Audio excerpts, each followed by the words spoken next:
할렐루야. 예수님께서 부활하셨음을 믿습니다. 우리가 세상을 살아갈 때 즐거운 일도 있고 하지만 때로는 힘든 순간도 있습니다.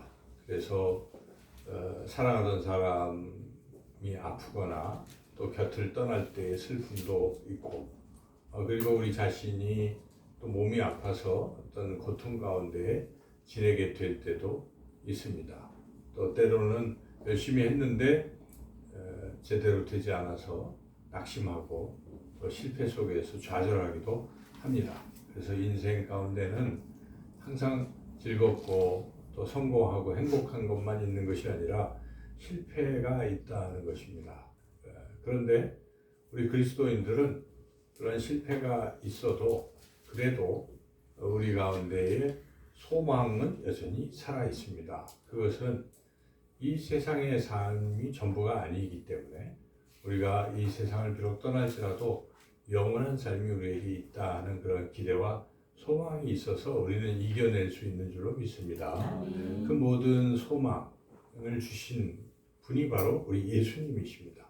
우리 예수님께서 죽으셨지만 사흘 만에 다시 죽음을 이기시고 부활하셨기 때문에 그 부활을 보고 믿음을 가지고 우리도 예수님을 믿으면 또 부활한다는 소망이 생긴 것입니다. 그래서 오늘 이 부활절은 참으로 기쁘고 감사한 날인 것입니다. 우리 그리스도인들은 다른 그 어떤 날보다 부활의 날 다시 한번 부활 신앙을 가지고 기쁘게 즐겁게 힘차게 살아가시기를 주님의 이름으로 축원합니다.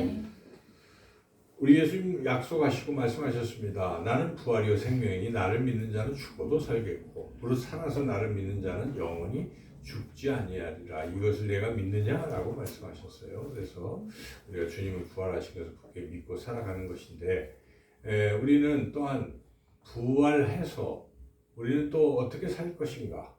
부활한 후에는 우리의 삶은 어떨까 하는 것도 궁금합니다. 그래서 요한계시록에 그것이 나와 있는데 또한 구약에 오늘 우리가 읽은 이사야서 말씀에 그것을 예언하고 있다는 것입니다. 그래서 오늘 우리가 이 이사야서 말씀을 잘 읽고 생각하면서 부활한 후에 우리가 참여할 세상, 세계는 어떤 것일까 하는 것을 함께 은혜를 나누고자 합니다. 첫째는 우리가 참여할, 부활 후에 참여할 세계는 아픔과 슬픔이 전혀 없는 완전히 새로운 세계다 하는 것입니다. 오늘 말씀에 그것을 우리에게 분명히 약속하고 있는데요. 우리 본문에 시작하는 17절 한번 같이 한번 읽어보겠습니다. 보라, 내가 새 하늘과 새 땅을 창조하나니 이전 것은 기억되거나 마음에 생각나지 아니할 것이라. 19절도 읽겠습니다. 내가 예루살렘을 즐거워하며 나의 백성을 기뻐하리니 우는 소리와 부르짖는 소리가 그 가운데서 다시는 들리지 아니할 것이다. 그래서 여기에 말씀하신 대로 더 이상 우는 소리 또 부르짖는 슬퍼하는 소리들이 다시는 들리지 아니하는 그러한 새로운 새 하늘 새 땅을 창조하시겠다라고 약속하십니다. 그래서 우리 예수님께서 다시 세상에 오시는 날은 우리가 부활하는 날이거든요. 근데 그때 예수님께서 새 하늘 새 땅을 또한 창조하시는 것입니다. 그래서 성경에는 요한계시록에는 예루살렘 성이 쭉 내려온다라고 이렇게 표현하고 있습니다. 근데 그것을 진짜 이사야는 이렇게 지금 새 하늘 새 땅을 창조한다. 예루살렘을 즐거운 성으로 창조하겠다. 18절에 보면 내가 예루살렘을 즐거운 성으로 창조하며 이렇게 말씀하고 있는 것입니다. 그래서 우리가 이 말씀을 믿는 것입니다. 우리가 부활하여 다시 우리가 살아갈 새로운 세상은 더 이상 눈물도 슬픔도 아픔도 고난도 없는 그러한 세상이다. 그래서 부활 후의 세계는 오직 기쁨과 영원한 즐거움만이 있는 그러한 곳이다 하는 것을 우리가 항상 분명히 믿고 소망하며 사시기를 축원합니다. 지금 우리 세계에는 이 전쟁으로 인해서 고통받는 분들이 참 많습니다. 아직도 여전히 우크라이나와 러시아 간의 전쟁이 끝나지 않고 지금 끝낸다 하지만 지금도 포성이 오고 있고 그 미사일 쏘고 해가지고 사람들이 죽어가고 있습니다. 그래서 거의 100만 명 이상의 사상자가 지금 발생한 것이고 그곳에 지금 이 죽음에 대한 두려움과 공포 속에 지내고 있는 것이죠. 만약 우리가 우크라이나 백성의 입장이 된다 그러면 얼마나 지옥과가 될 것입니까? 또한 이스라엘 땅에 그 안에 팔레스타인들이 살고 있는 가자 지구는 아주 지금도 생지옥인 것입니다. 그것은 이미 그 어린이 뭐 이런 노약자들도 무자비하게 포탄을 쏘고 했기 때문에 오히려 그런 사람들이 더 많이 죽어가고 있고 지금도 그것이 멈추지 않고 있는데 더욱이 가슴 아픈 것은 세계 각곳에서는 그 어려움을 보고 도움의 손길들을 막 주고 있습니다. 그런데 문제는 이스라엘이 그 도움의 부호조차도 차단을 하고 있다는 거예요. 그래서 구호 물자가 들어가지 않고 있으니까 얼마나 지옥과 같겠습니까? 그 눈물, 그 고통은 우리가 지금 겪지 않고 있기 때문에 멀리 떨어져 있기 때문에 무심히 생각할 수도 있겠지만 입장을 바꿔놓고 생각한다면 정말 힘든 그런 삶일 것입니다. 그리고 우리가 지금 이제 금식하시고 여러분이 또 헌금을 오늘 힘써서 드릴 텐데 이 헌금이 또 전달되는 곳이 동남아에 또 가난한 먹을 것이 없는 그러한 분들에게 쌀을 우리가 배달하는 것 플러스 또 중요한 것은 우리 국내의 경상북도 지역을 우리가 돕는 것입니다. 경상북도에 불이 나서 탄 집의 수가 한 5천 가구가 불태워진 거예요. 부분적으로 탄 것도 있고 다 전소된 것도 있고 그래서 지금 현재 수천 명이 없어요. 거처가 없으니까 인근에 이렇게 집단 생활을 하고 있는 것이고 또 정부에서 거처를 마련해 가고 있긴 하지만 여전히 그분들 입장에서는 이게 뭐 집도 없고 다 가재도구도 없고 그냥 살고 있는 거예요. 그래서 참 우리가 만약 불이 났다면 어떻겠습니까? 그래서 그렇게 고통 가운데 있는 분들이 세상에 많다는 것입니다. 우리도 과거에 지금부터 한 75년 전에는 이 땅에 6.25 전쟁이 있어서 우리도 굉장히 많은 피해를 입지 않았습니까? 그때는 이 대한민국이 완전히 쑥대밭이 됐잖아요. 그래서 막 다 파괴됐지만 그런 것을 우리가 상상해 본다면 참으로 힘든 것이죠. 그런데 지금은 어떻습니까? 이 대한민국이 참 잘 사는 나라가 됐습니다. 그게 언제 그랬냐는 듯이 다 이렇게 집을 짓고 회복이 돼 있잖아요. 그러니까 우리가 이걸 비교해서 한번 상상을 해본다면 그러한 지옥과 같은 삶에서 이렇게 행복한 삶으로 바뀐다는 것은 참으로 행복한 삶이고 또 우리가 기대하는 삶인데 이 하나님의 나라가 그렇다는 것입니다. 우리가 부활하여 우리가 살 이 하나님의 나라 그 세계는 지금처럼 막 힘들고 어렵고 아프고 고통이 더 이상 없다라고 성경은 분명히 우리에게 약속하고 있습니다. 그래서 우리가 이를 믿는 것입니다. 이제는 행복하고 기쁜 그러한 일만 있는 곳이 바로 우리가 다음에 참여할 부활 후의 세계다 하는 것을 여러분 굳게 믿으시고 소망 가운데 힘들어도 소망 가운데 사시기를 주님의 이름으로 축원합니다. 둘째로 오늘 본문에서 부활 후 우리가 참여할 세계는 어떤 곳인지 한마디로 생명이 영원하고 그리고 만족스러운 삶을 살게 된다는 것인데요. 20절부터 22절까지의 이제 이어지는 말씀 보겠습니다. 20절 한번 읽어볼까요? 거기는 알 수가 많지 못하여 죽는 어린이와 수확이 차지 못한 노인이 다시는 없을 것이니라. 곧 100세에 죽는 자를 젊은이라 하겠고 100세가 못되어 죽는 자는 저주받는 자이되라. 그러니까 막 생명이 굉장히 길어진다. 근데 뭐 한 200세 산다 이런 뜻이 아니고 이 표현은 영원히 산다 이런 뜻입니다. 우리가 지금은 이제 100세 시대라서 참 오래 살고 있지만은 그래도 사람들이 한 100세 넘어도 더 살고 싶은 게 또 사람의 마음일 거예요. 지금도 우리는 이 나이가 돼도 안 죽을 것처럼 생각하잖아요. 그래서 오래오래 살 것 같지만 그렇지만 지금 이 세상은 죽는 거예요. 아무리 생명을 연장해도 사람의 수명이 다 제한이 되어 있습니다. 그래서 우리는 언젠가는 세상을 떠나고 죽는 것이죠. 이 세상 사람들은 죽는 게 참 두려울 것입니다.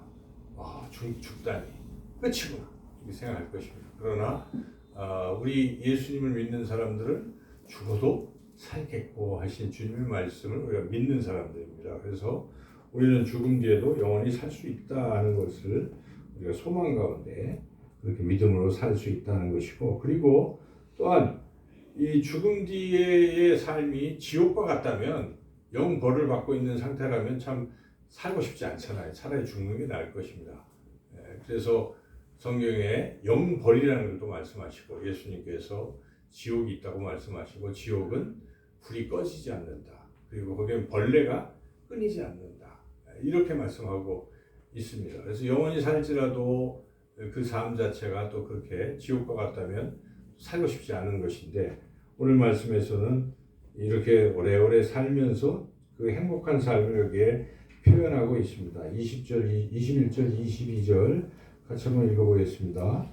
그들이 가옥을 건축하고 그 안에 살겠고 포도나무를 심고 열매를 먹을 것이며 그들이 건축한 뒤에 타인이 살지 아니할 것이며 그들이 심은 것을 타인이 먹지 아니하리니 이는 내 백성의 수완이 나무의 수완과 같겠고 내가 택한 자가 그 소득을 선언이란 것을 이리 누릴 것이다. 그래서 여기에 특별히 23절에 수고가 헛되지 않는다. 생산한 것이 재난을 당하지 않고 또 후손도 이러한 복을 받다. 이렇게 말씀하고 있습니다. 그래서 결국 우리가 아무리 노력을 해도 일순간에 사라지는 경험들이 있잖아요.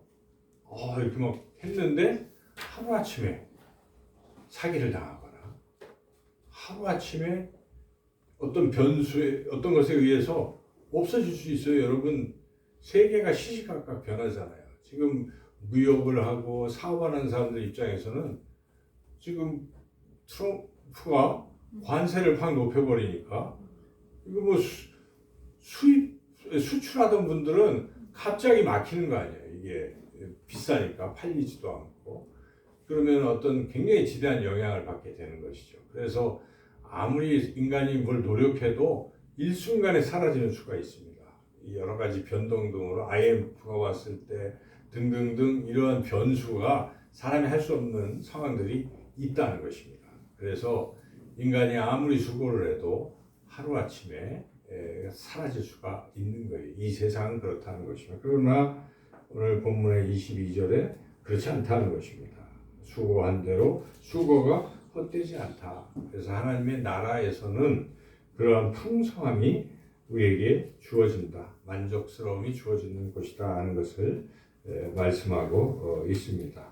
그래서 우리가 갈 새로운 세계는 그렇게 한 세계다 하는 것을 소망하시길 바랍니다. 네. 이제 마지막 세 번째로 우리가 부활 후 참여할 세계, 이게 가장 행복한 상태 같아요. 앞에는 그냥 우리가 생각할 때 오래 살고 또 물질도 풍성하고 뭐 이런 것인데, 그것보다 더 진정한 행복, 하나님 나라의 진정한 행복은 어떤 것일까? 그것이 24절, 25절에서 말씀하고 있는데 먼저 한번 읽어보겠습니다. 그들이 부르기 전에 내가 응답하겠고 그들이 말을 마치기 전에 내가 들을 것이며 이리와 어린 양이 함께 먹을 것이며 사자가 소처럼 짚을 먹을 것이며 뱀은 흙을 양식으로 삼을 것이니 나의 성산에서는 해함도 없겠고 상함도 없으리라 여호와께서 말씀하시니라. 딱 요약을 하면 하나님과 우리가 아주 이렇게 소통을 잘하고 하나님과 완전히 교제가 이루어지고 하나가 되는 삶, 그리고 또 사람들과 심지어 이런 자연과 또 서로 평화롭게 지낼 수 있다. 이거 아니겠습니까? 여기에 25절에서 말씀하고 있는 건 우리가 그림으로 상상을 해봐도 참 평화롭지 않습니까? 사자와 여기에 누가 같이 있으면 어린 양이 이리와 어린 양, 사자가 소처럼 같이 공존하고 있는 거예요. 그럴 수가 없잖아요. 사자는 잡아먹어야 되잖아요. 어린 양이나 이런 걸. 이리도 잡아먹어야 되는데 그게 아니라 같이 공존하는 세상. 이 세상에서는 있을 수 없는 세상. 이 세상은 약육강식이고 그런 건데 그래서 힘센 자가 약한 자를 그렇게 하는 게 이 세상이잖아요. 생존 경쟁 속에 있지만 하나님 나라는 그렇지 않습니다. 하나님은 모두가 공존하고 모두가 평화롭게 살아가는 것입니다. 행복이 무엇입니까? 여러분 행복하다 할 때는 뭐가 많아서 행복한 게 아니에요. 행복하다 할 때 어떨 때 행복을 느끼십니까? 서로 화목할 때 행복한 것입니다. 가난해도 온 식구가 서로 행복해요. 보기만 해도 좋고 그걸 행복한 가정이라고 우리가 하고 잠언에서도 육선이 가득해도 다툼이 있는 것이 어찌 행복한 곳이라고 말씀합니다. 먹을 거 아무리 많아도 맨날 싸우고 있으면 그러나 여간 채소로 먹을 것이 그리 많지 않아도 화목한 것이 행복하다고 분명히 말씀하고 있습니다. 우리도 그렇게 느끼지 않습니까? 아무리 명예가 있고 권력이 있고 또 물질이 있어도 집에만 들어가면 온 식구들이 매일 서로 원수같이 싸우고 있으면 그걸 행복이라고 말할 수 있는 사람은 아무도 없을 것입니다. 진정한 행복은 결국 평화입니다. 화평이에요. 화목한 게 행복의 근원이고 하나님과 우리 사이도 서로 소통이 안 된다면 행복이라고 말할 수 없습니다. 우리가 하나님 볼 때마다 죄를 져가지고 피하고 싶고 아유 하나님 없는 데서 나 혼자 마음대로 살고 싶다 하면 이 지옥인 것입니다. 그러나 하나님 앞에서 하나님을 사모하고 하나님 주시는 사랑을 누리고 하나님의 인도하심 보호하심 속에 행복하게 사는 것이라면 그것이 행복일 것입니다. 영생이 무엇입니까? 영생은 참 하나님과 그의 아들 예수 그리스도를 아는 것이고 이 아는 것이라는 뜻은 교제한다는 뜻을 말하고 있어요. 그래서 그게 바로 행복의 핵심인데 오늘 마지막 24절 25절에서 우리가 살아갈 부활 후에 살아갈 그 세계는 하나님과 이렇게 소통이 너무 빨라요. 그래서 우리가 뭘 하나님 말도 안 했는데 24절에 보니까 하나님이 다 알아들으셨어요. 내 마음을 다 알아들으셨어요. 여러분 그렇죠? 자식이 사랑스러우면 눈빛만 봐도 압니다. 또 연인과 서로 사랑하면은 그냥 딱 보면 알아요. 아유, 뭘 원하는지 해주고 싶고 그런 것이 하나님이 다 해주고 싶은 이런 상태. 그래서 이러한 행복한 나라가 바로 우리가 부활 후에 갈 그런 나라인 것을 믿으시기를 바랍니다. 아마도 성경은 다 얘기를 못했을 거예요. 우리가 아는 한에서 이렇게 표현하고 있고 우리가 가야 될 부활의 세계를 요한계시록 22장이나 21장 읽어보면 황금성 뭐 이렇게 표현들도 하고 있어요. 그래서 우리가 상상할 수 없는 그런 아름다운 세계인 것이 틀림없습니다. 우리의 모습도 어떻게 변할지 지금의 이러한 자기 육체를 보고 자신이 있어 하는 사람도 있지만 그렇지 않잖아요. 시간이 지나면 점점 안 돼요. 그죠? 늙어가고 뭐 처지고 몸도 막 마음도 안 듣고 이게 사람의 육신입니다. 그런데 부활 후에는 달라질 것입니다. 우리가 부활체가 되면 건강하고 아주 컨디션도 최상일 것이고 아름다운 모습이 될 것입니다.